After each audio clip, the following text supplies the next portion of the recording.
Hello, I'm Emma-Louise Coffey and you're welcome to the Dairy Edge, the Teagasc Dairy podcast. We're bringing you the latest information, insights and opinion to improve dairy farm performance. In 5 weeks, Teagasc Moorepark will open its gates to dairy farmers and the wider farming community. Pat Dillon, Head of Grassland and Animal Research and Innovation at Teagasc, joins us to preview the event, explaining what we can expect on the day and the core principles around the theme, Growing Sustainably. And I first asked Pat about the importance of the open day. It's a really important day for all dairy farmers to attend, as well as key stakeholders in the dairy industry. On display on the day will be all Teagasc new research, education and advisory programme. As well on the day, all our key stakeholders in the dairy industry will also be available, like ICBF, Animal Health Ireland, Department of Agriculture, so forth. And I suppose the main theme, Pat, growing sustainability. If we consider what has happened over the last number of years, there's been a huge transformation and growth within the industry. Can you quantify this? Yeah, Emma, it's a real success story.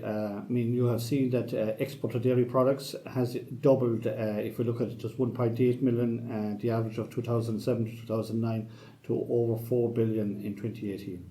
At farm level, we've seen an over 50% increase in milk production.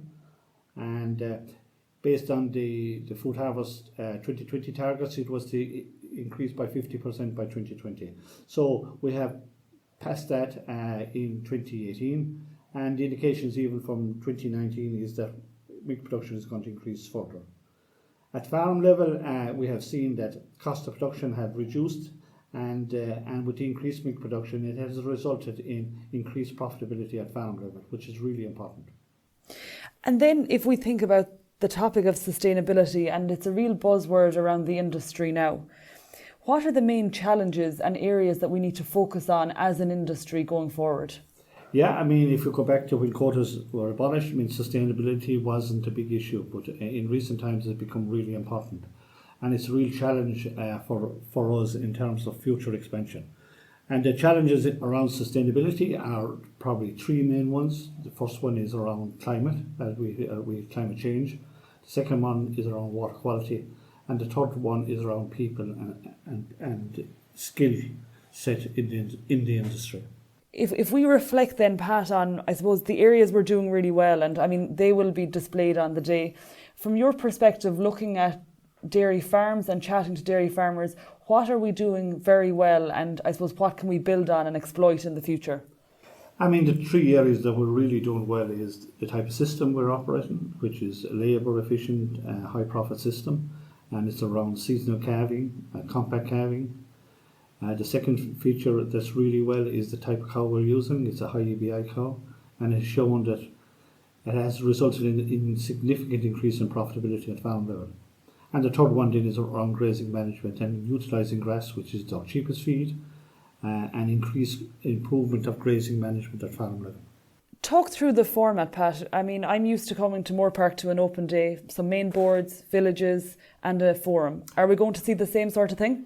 Yeah, we always change it though. There's new features to this year's open day that won't be the same as the last one, but we start off with 4 main boards, and the first board is talking about taking stock and looking to the future. So as dairy farmers, we have significantly increased output over the last number of years, and it's about asking farmers what they have achieved up to now, where to from now, and what are going to be key issues in driving expansion going forward. The second board then is totally about sustainability, and what does sustainability mean to a dairy farmer? What are the things that we need to put in place to increase the sustainability of our farm? And that is in terms of reducing greenhouse gas emissions, improving water quality, and about the whole people area. And the third one then is about improving grazing management. And it's about using best grazing management practices, the importance of measurement, and the increasing utilisation of grass to matter per hectare. And the fourth one then is the role of genetics, as I said. And are high EBI cows more sustainable? And they are more sustainable. We have shown clearly that the greenhouse gas emissions of the high EBI cows is lower than lower EBI cows. What proves really popular in the day's pat are the demonstrations and, getting around and seeing different aspects of the, I suppose, grassland, the cow, health and safety on farms. What are the main demos and workshops we can look forward to on the day? Yeah, we have a grassland demo, which we always have. We have a reseeding demonstration as well, how proper reseeding. We featured the reseeding demonstration the last 2 years ago as well. And we have the results actually on display of the previous reseeding program 2 years ago. And we have a new reseeding demo for this year. And then we move on to the main villages. The first village then is about sustainable systems of milk production. And again, sustainability is a word that's high in the agenda of all displays. And around sustainable milk production system, then we have the benefits of slurry, of new techniques in terms of slurry application, and looking at new types of fertilizer, protected urea versus ordinary urea versus CAN. And we have demos set up to demonstrate and to see the benefits and the disadvantages of each system. We follow on then with healthy cow, high quality milk, and the two big challenges there that we'll be discussing really is around the non-chlorine protocol for cleaning milking facilities. That is coming at us, and we'll have good discussions around that. And the other one then is about reducing antibiotic use. It's about replacing antibiotic dry cow with teat seals. And then we move on to the next generation in breeding and reproduction. And again, of course, we always feature high UBI, the next generation here. An added new dimension to that will be the role of dairy beef. And we'll have display, we'll have the latest results from Grange in terms of the comparison of Holstein Friesian steers versus Angus Cross high and low index. And then we move on to the whole people area, and people are very important.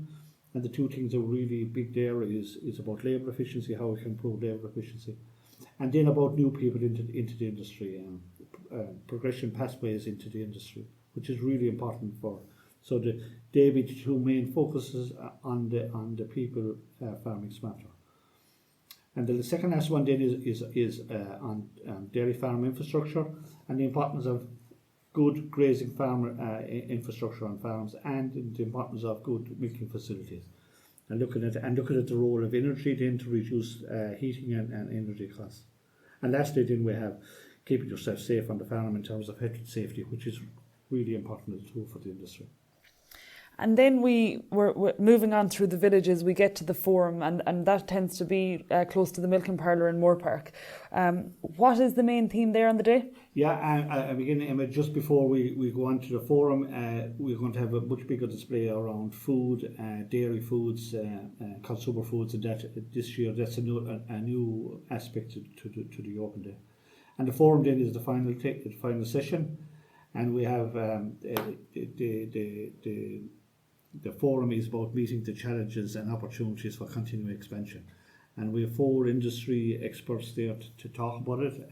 The first one is Kieran Fitzgerald, and he will look at the benefits of the expansion in the dairy industry to the Irish economy. Second of all, then we have the head of the EPA, Matt Crowe, and he'll talk about the challenges, the environmental challenges, and where he sees them. Thirdly, we have Orla Walsh, and Orla Walsh is a dietitian nutritionist, and she'll talk about the benefits of dairy to health and living. And the final one then we have is John Jordan, the CEO of Ornua, and he will talk about future market opportunities for dairy products.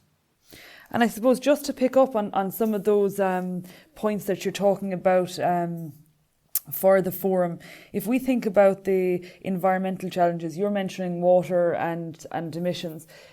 What are the main things, I guess, that you'd hope that are touched on that that we need to talk about more within the industry? Yeah, we have shown that the greenhouse gas emissions per unit of product or per unit of milk has been reduced in recent years because of the efficiencies we've gained at farm level, and that to continue will be really important.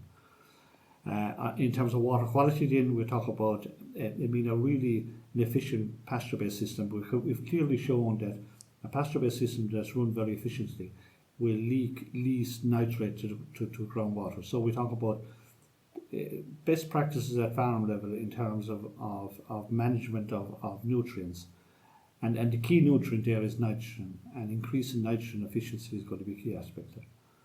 And I guess, when we talk about efficiency, we're talking about the nitrogen leaving the farm in product in the form of milk and meat, as opposed to leaching into the groundwater. Yeah, it's about increasing efficiency. We've shown now that you can run systems that you can run systems with nitrogen efficiency over 30%. And that's our target, is to get all farmers operating that type of efficiency. So you also mentioned future markets, and John Jordan is going to be covering that on the day. Where are these future markets going to lie? Yeah, if you look at presently, you look at Board BS figures, currently 26% of our dairy products go to the UK, 34% go to other EU countries, and 41% of our dairy products go outside the EU. So all the increased milk production that we are achieving now, all our dairy products are going outside of the EU, and we're talking about China now being which accounts for 10% of the total Irish dairy exports now, which go back 5 to 6 years ago it was very little. So now it counts 10%, and that will increase more and more.